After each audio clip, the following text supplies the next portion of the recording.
dia bernaung di dalam NU, dia menggunakan wajah NU, dia berada di lingkungan NU sebagai seorang penyusup. Kalau boleh, amayu hayuning bawana, bagaimana bermanfaat untuk alam. Ini kurang lebihnya visi misi yang diangkat oleh Kejawen. Tapi bagaimana dengan Islam? Islam sangat sempurna, sangat berbeda dengan apa yang disampaikan oleh barusan. Kurang lebihnya meskipun intisarinya sama, tapi yang paling fatal adalah yang pertama. Beda yang disampaikan dalam kesempatan ini, bahwa Mariyatul Qibtiyah dikatakan ini adalah bukan Islam, dikatakan orang Kristen dari awal sampai meninggal. Baik, kita akan buktikan apa yang disampaikan oleh kakek tersebut, bahwasanya sampai di sini kita akan menguji wawasan dari orang tua ini atau kiai ini katanya ya. Kita akan uji. Apa yang pertama? Mikir, pakai akal. Bermain itu yang cantik. Kalau ingin mengelabuhi umat, yang cerdas. Baca kitab dulu, pahami dulu, belajar ilmu ahlak dulu, baru.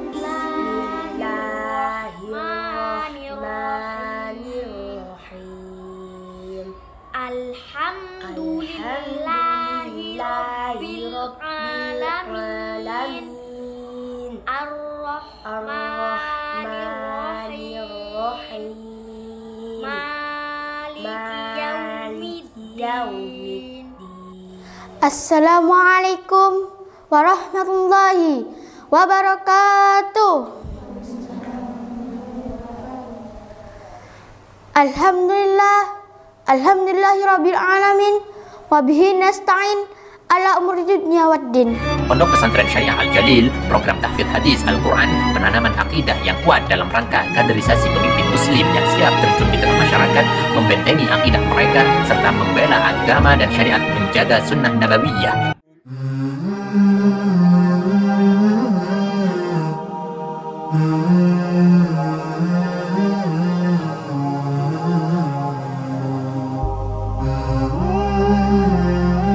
Assalamualaikum warahmatullahi wabarakatuh, sahabat subscriber channel Benteng Akidah dimanapun Anda berada. Pada kesempatan ini saya akan menyampaikan satu hal penting, bagaimana seorang liberalisme.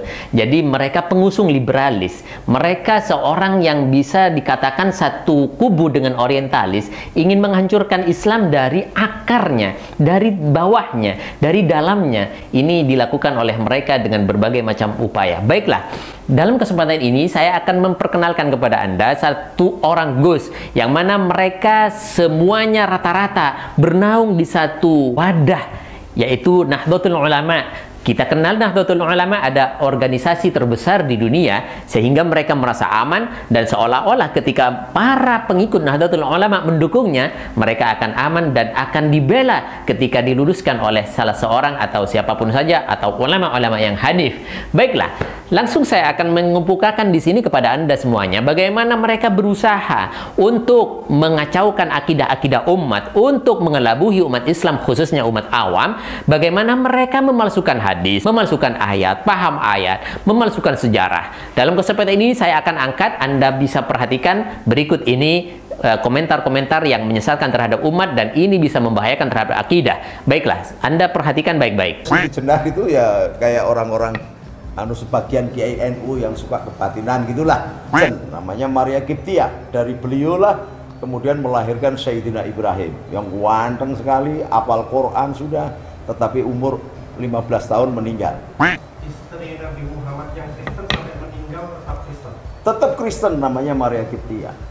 Sosok yang katanya kiai ini, tapi kita lihat nanti, kita uji betul-betul dia adalah orang yang pahamnya kiai atau keilmunya kiai, atau hanya mengangkat nama seorang kiai. Saya tidak akan panjang kata, langsung kepada satu ungkapannya, bahwa kata beliau, bagaimana pluralisme itu satu paham yang harusnya memang diusung di dalam Islam. Islam memberikan satu keleluasaan untuk menganut pluralisme, yaitu mengatakan semua agama sama. Dia mengusung satu ayat sebagai pembodohan kepada umat, dan ini salah satu cara mereka untuk mengelabui umat awam. Beliau mengatakan, a'udzubillahi minasyaitonirrajim, bismillahirrahmanirrahim. Dalil daripada pluralisme adalah, ya ayyuhan nas, inna khalaqnakum min dzakari wa untha wa ja'alnakum syu'uban wa qabaila lita'arafu. Tapi sayangnya sampai detik ini, sampai poin ini di-cut, tidak dilanjutkan, yang artinya, wahai manusia, aku menciptakan kalian dari laki-laki maupun perempuan, dan di antaranya adalah diciptakan kelompok-kelompok kubu atau apa istilahnya, suku kalau boleh kita sampaikan seperti itu, dan kabilah-kabilah yang beraneka ragam warnanya. Ini salah satu arti yang diselewengkan oleh orang liberal yang mengakomodir adanya pluralisme di dalam Islam. Ini perhatian keras untuk kita dan umat Islam, orang awam pada khususnya, hati-hati jaga akidah. Akan tapi kalau misalkan ayat ini dilanjutkan, inna akramakum indallahi atqakum. Baik, berbagai macam warna, ragam, suku, bahasa diciptakan oleh Allah, bukan agama. Sekali lagi, bukan agama. Allah tidak menciptakan perbedaan agama, tapi innad dina indallahil Islam. Islam satu-satunya agama yang diridhoi oleh Allah, dan Islam adalah agama yang paling benar menurut kita umat Islam. Tapi di sini dipotong, dikat untuk dijadikan dalil sebagai pluralisme adalah yang diakomodir, yang dibenarkan oleh agama Islam. Na'udzubillah. Baiklah, ketika dilanjutkan ayat tersebut, apa yang disampaikan oleh Allah Subhanahu wa taala? Inna akramakum indallahi atqakum. Bahwa baik, silahkan berbeda-beda, bersuku-suku, bermacam warnanya dan ragamnya, akan tapi yang terbaik di hadapan Allah Subhanahu wa taala adalah ketakwaan. Baik, kita akan bongkar di sini apa itu takwa. Takwa imtisalu awamirillah wajtinabu nawahi, yaitu melaksanakan semua yang diperintahkan Allah Subhanahu wa taala dan menjauhi semua yang dilarang oleh Allah Subhanahu wa taala melalui lisan Rasulnya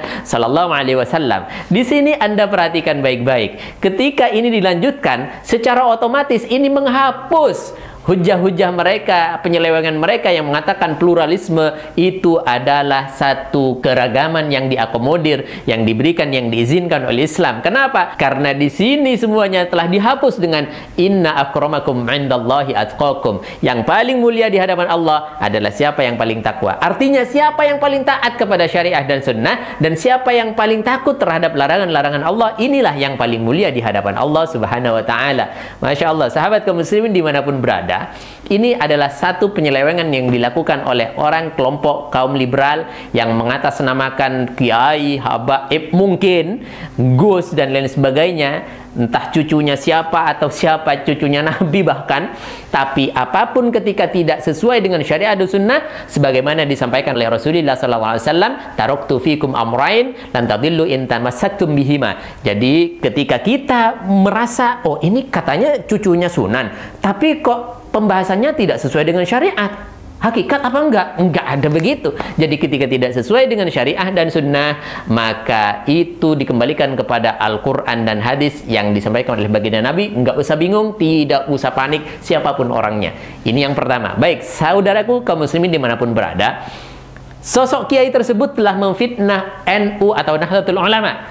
Dia bernaung di dalam NU, dia menggunakan wajah NU, dia berada di lingkungan NU sebagai seorang penyusup. Kalau boleh saya sampaikan, mohon izin. Kenapa? Karena dia masuk di NU lalu mengatakan bahwa nih saya NU. NU adalah kelompok, di sini ada kebatinan. Maka ini berbahaya ini. Jadi kalau saya Siti Jenar itu ya kayak orang-orang sebagian kiai NU yang suka kebatinan gitulah. Sebagian kiai NU yang suka kebatinan gitulah, yang ikut toreko, maka Wahabi mengharamkan toreko. NU menerima toreko itu sampai 48 cabang toreko yang dianggap muktabar oleh NU, tapi oleh Wahabi, Salafi, FPI, HTI sesat semua. Kiai-kiai NU mempercayai kebatinan. Kebatinan seperti apa? Kejawen juga tidak. Kebatinan ini identik dengan kejawen. Kalau boleh saya sampaikan di sini, kejawen bagaimana mereka mempunyai misi, apa yang disampaikan di dalam catatan-catatan yang beredar bahwa mamayu hayuning pribadi. Ini konsepnya kejawen. Kita bandingkan dengan konsep Islam atau maqadir syariah atau visi misi di dalam Islam. Visi misinya kejawen yaitu yang pertama, mamayu hayuning pribadi. Bagaimana bermanfaat untuk diri sendiri. Ini yang pertama. Kemudian mamayu hayuning keluarga. Bagaimana bermanfaat untuk keluarga. Mamayu hayuning sasama. Bagaimana bermanfaat untuk orang lain. Mamayu hayuning bawana, bagaimana bermanfaat untuk alam. Ini kurang lebihnya visi misi yang diangkat oleh kejawen. Tapi bagaimana dengan Islam? Islam sangat sempurna, sangat berbeda dengan apa yang disampaikan oleh barusan. Kurang lebihnya meskipun intisarinya sama, tapi yang paling fatal adalah yang pertama. Bedanya di dalam Islam bagaimana agama dikedepankan. Hifdzuddin, bagaimana tentang kemaslahatan agama. Hifdzun nafsi, bagaimana kemaslahatan pribadi. Hifdzul aqli, bagaimana kita akal tunduk kepada syariat dan sunnah. Hifdzun nasl, bagaimana keluarga kita baik semuanya. Hifdzul mal, yang terakhir bagaimana kita hidup sejahtera dan bisa beribadah dengan baik kepada Allah Subhanahu wa taala. Ini konsep yang berbeda. Lalu dikatakan katanya di NU adalah kiai-kiai yang kebatinan atau agamanya banyak macam, banyak ragamnya. Innalillahi wa inna ilaihi raji'un. Semoga ini segera disadari oleh mereka-mereka di kalangan NU supaya ini juga tidak dianggap orang NU. Nanti saya disebut menyerang ulama NU. Ketika saya meluruskan semacam ini, saya diklaim membenci NU. Astagfirullahaladzim. Anda harus objektif dalam persoalan ini. Anda perhatikan baik-baik. Kemudian, sosok kiai tersebut telah menyampaikan satu kerancuan dan fitnah terhadap baginda Nabi Sallallahu Alaihi Wasallam. Apa yang disampaikan dalam kesempatan ini? Bahwa Mariyatul Qibtiyah dikatakan ini adalah bukan Islam. Dikatakan orang Kristen dari awal sampai meninggal. Baik, kita akan buktikan apa yang disampaikan oleh kakek tersebut, bahwasanya Nabi Shallallahu Alaihi Wasallam menikahi atau bersama atau mengumpuli Mariyatul Qibtiyah itu selama bertahun-tahun mempunyai anak atau putra yang bernama Sayyid Ibrahim. Sayyid Ibrahim katanya meninggal di usia 16 tahun. Orangnya ganteng, hafal Al-Quran. Baik, sampai di sini kita akan menguji wawasan dari orang tua ini atau kiai ini katanya ya. Kita akan uji. Apa yang pertama? Kalau yang tanah sama batu tok itu yang Wahabi. Makanya kuburannya putranya Rasulullah yang namanya Sayyidina Ibrahim, ibunya Maria Qibtiyah, orang Kristen Koptik dari Mesir, yang dihadiahkan oleh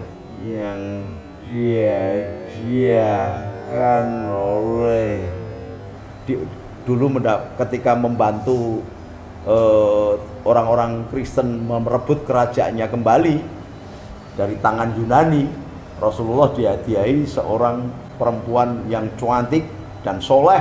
Perempuan yang cantik dan soleh beragama Kristen, namanya Maria Qibtiyah. Dari beliaulah kemudian melahirkan Sayyidina Ibrahim yang ganteng sekali, hafal Quran sudah, tetapi umur 15 tahun meninggal. Hafal Quran sudah, tetapi umur 15 tahun meninggal.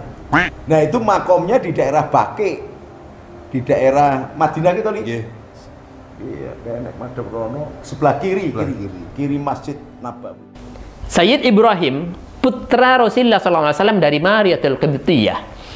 Ini katanya berusia 15 tahun. Dari mana 15 tahun? Dari Muqawqis mengirim yang namanya Maria Al-Qibtiyah hadiah kepada baginda Nabi. Lalu bagaimana beliau mengislamkannya sebelum dinikahi atau sebelum dikumpuli oleh Nabi SAW. Pada tahun ke-7 Hijriah, Muqawqis baru mengirimkan. Pada tahun ke-8, Rasulullah SAW baru mendapatkan kabar bahwasanya Mariyatul Qibtiyah sudah hamil atau melahirkan yang namanya Sayyid Ibrahim. Dan pada tahun 10 Hijriah, Sayyid Ibrahim meninggal. Dari mana Sayyid Ibrahim berusia 15 tahun? Dari 8 Hijriah sampai 9, 10 Hijriah. Padahal secara riwayat, secara umum dan secara mutlak yang disampaikan oleh Az-Zarqani bahwa Sayyid Ibrahim itu berusia belasan bulan saja, bisa dikatakan 18 bulan. Ini adalah konyol ketika menyampaikan hal-hal semacam ini. Apakah kita masih mau percaya kepada orang yang sudah menyelewengkan sejarah semacam ini? Ini disampaikan oleh Sayyidina Abbas radhiyallahu an, bahwasanya menghantam apa yang disampaikan oleh kiai ini, katanya mengatakan bahwasanya Sayyid Ibrahim ini hafal Al-Quran. Saya akan buktikan sekali lagi. Al-Quran ayat terakhir ini secara mutlak ya, banyak pendapat-pendapat berbeda, tapi secara mutlak Al-Quran dalam surat Al-Baqarah terakhir diturunkan ayat 281. Ini terjadi pada tahun 11 Hijriah. Sayyid Ibrahim wafat pada 10 Hijriah. Bagaimana Sayyid Ibrahim bisa menghafal Al-Quran? Al-Qurannya belum selesai turun. Sayyid Ibrahim pada tahun ke-8 Hijriah baru hamil, baru lahir. Setelah itu tahun ke-10 Hijriah meninggal. Bagaimana mungkin berusia 18 atau 15 tahun? Astagfirullahaladzim. Anda masih percaya omongan orang-orang liberal semacam ini untuk mengacau? Mereka tidak punya data, tidak punya kealiman, atau tidak punya prinsip keilmuan, akan tapi hanya mengacau dan mengangkat ini semua di media sosial. Dan ini sekali lagi saya tidak perlu tabayun. Karena apa? Karena ini sudah nyata-nyata ingin mengacaukan umat Islam, mengacaukan akidah umat. Percuma kalau misalkan saya tabayun.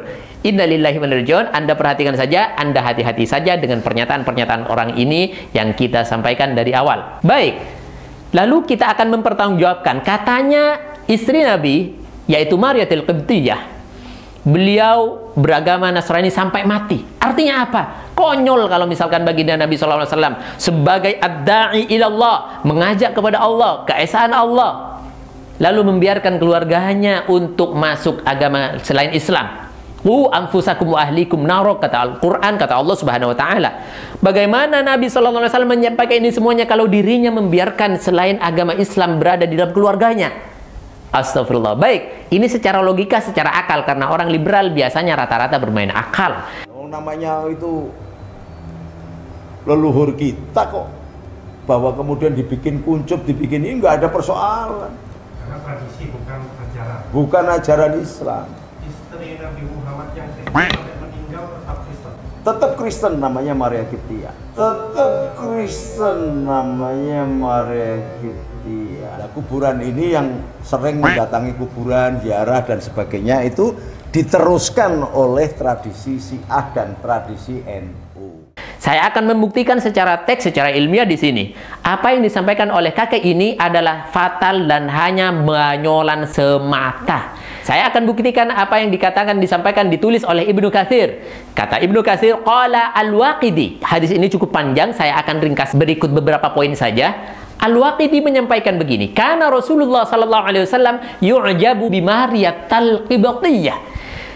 Rasulullah suka kepada Maria Al-Qibtiyah, sehingga hadisnya kita ringkas sehingga sampai kepada fa'arada 'alaihim al-islamu fa'aslamata hunaka. Lalu Rasulullah SAW, dua orang kiriman Muqawqis, hadiah dari Muqawqis, Raja Muqawqis ini, yang bernama Ummu Sulaim dan kemudian Maria Al-Qibtiyah, dimasukkan Islam oleh baginda Nabi SAW. Fawadi'a Maria Al-Qibtiyah bil milki.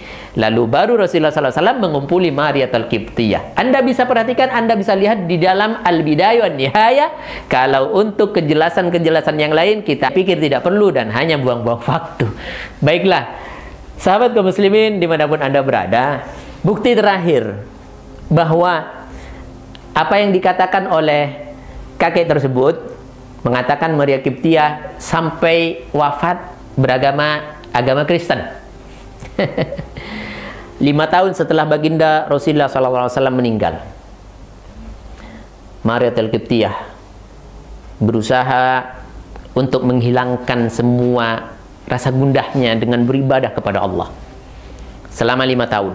5 tahun kemudian beliau juga wafat. Dan buktinya adalah dikuatkan dengan apa yang dilakukan oleh Sayyidina Umar radhiyallahu an waktu itu sebagai khalifah. Beliau mensalati jenazahnya Maria Al-Qibtiyah. Anda katakan Maria Al-Qibtiyah masih beragama Kristen, disolati, ditajhiz sebagaimana umat Islam?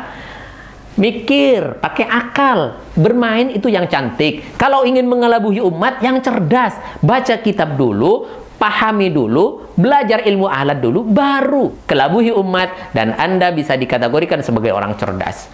Maka saya sampaikan sekali lagi sebagai penutup, Anda bisa perhatikan bagaimana kiai ini mengatakan, memaknai Al-Quran dengan cara-cara yang tidak sesuai dengan ilmu sharaf dan nahunya, dengan ilmu alatnya, dengan gramatika Arabnya.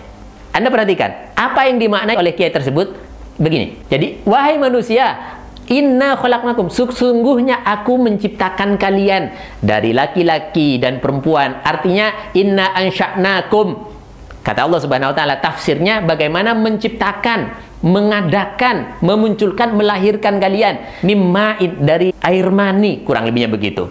Waja'alnakum syu'uba.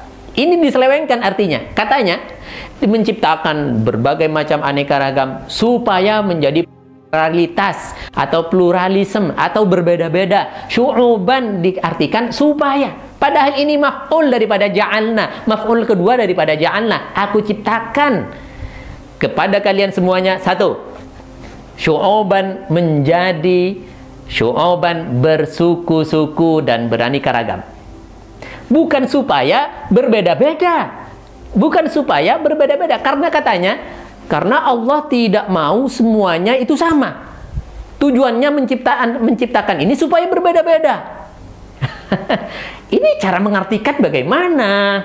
Maka dari itu kita sampaikan, kalau kiai, kalau orang alim tidak mengartikan semacam itu. Wallahu subhanahu wa ta'ala, semoga bermanfaat dan semoga ini menjadi perhatian bagi kita semuanya dan umat Islam semuanya, menjaga akidah, keteguhan akidah, melihat tokoh siapa yang harus kita ikuti. Wallahu subhanahu wa ta'ala a'lamu. Assalamualaikum warahmatullahi wabarakatuh.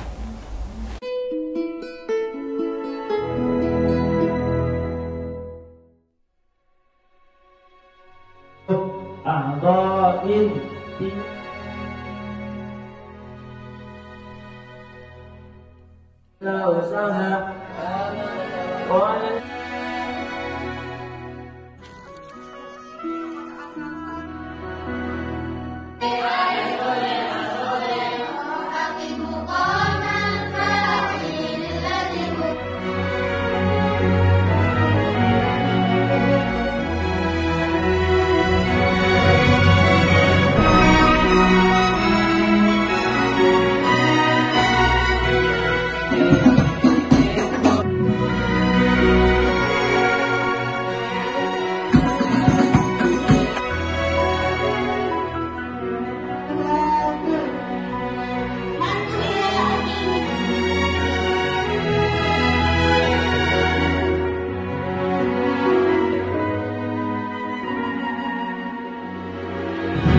Assalamualaikum warahmatullahi wabarakatuh. Waalaikumsalam.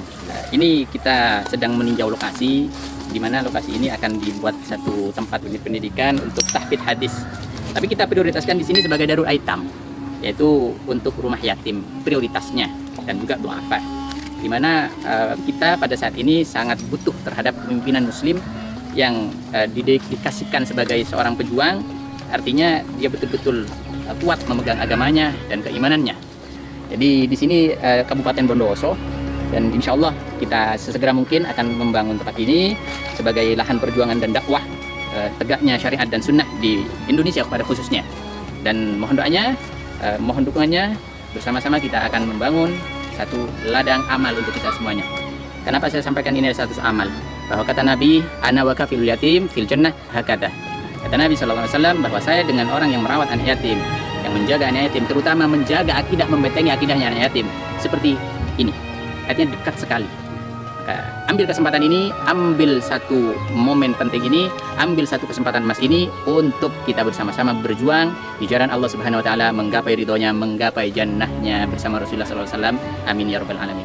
Kami tidak melihat nominal berapapun yang Anda tanam, tapi niat mulia Anda lah, baik yang diniatkan untuk diri Anda, terutama untuk orang tua Anda yang mungkin sudah rindu menanti sedekah jariah Anda. Hormat kami untuk Anda semuanya. Kami kan terus bersamamu, untukmu Mahat Al-Jalil tercinta.